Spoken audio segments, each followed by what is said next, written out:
My name is Brian McIntosh. Tonight's Daily Dose is very easy. We're going to talk about personal development. We're talking about making positive changes in our lives. Every one of us says we want to be skinny, we want to be healthy, we want to be wealthy, we want to have money in the bank, we want to have great relationships, we want great relationships with our kids, we want to have wonderful spiritual relationships. We say we want to have all these things. Don't we all say that?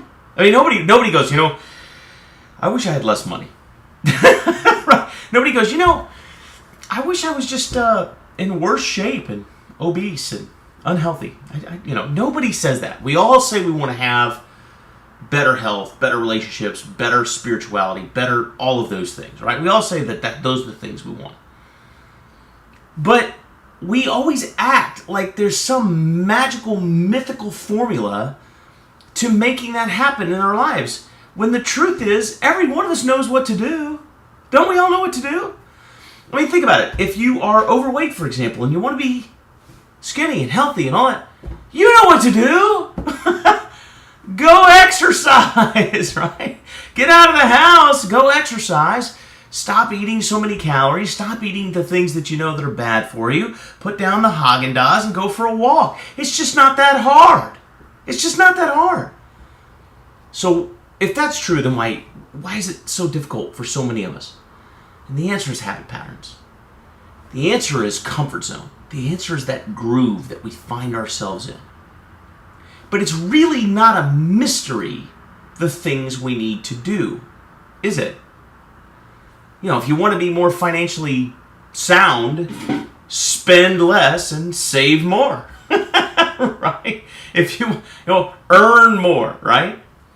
If you want to have better relationships, spend more time in those relationships that you want to cultivate. If you want to have better spirituality, then stop doing the things that are contrary to your faith and spend more time around others that share your faith and spend more time in the Word or whatever the case may be. These are easy things. We all know this. You don't need some motivational speaker guru to tell you. Right? Well, what you really need to do, is don't eat so much pizza. And, not like that's going to be a revelation. You're going to go, aha! All this time I had no idea it was the pizza and the Haagen-Dazs. So if we know what to do, why don't we do it? The question is, why don't we do it? The answer is because we have habit patterns that are well ingrained, and those habit patterns are a comfort zone for us. And anything outside of the comfort zone makes us anxious, makes us nervous, makes us unsure, gives us uncertainty in our lives. See, look, here's the reality, is you know what to expect from the habit patterns you've created in your life because they've given you the results you've gotten up to this point. And as much as we may complain about those results, they're predictable, right? It's the uncertainty of not knowing what may happen if you eliminate all carbs from your life. Are you going to be hungry all the time? Are you going to be moody? And that uncertainty is just what it sounds like. It's uncomfortable. It's outside the comfort zone. And we will come back to the rut because that's where we can blindly, mindlessly operate without actual thought or effort because we've been there for so long. So how do you break free of that comfort zone? How do you get outside the comfort zone? And it's hard. There's no question about it. If it were easy, everyone would do it. People would change their lives overnight all the time like it was nothing. But then the reality is that some people do, right? Some people make radical life changes.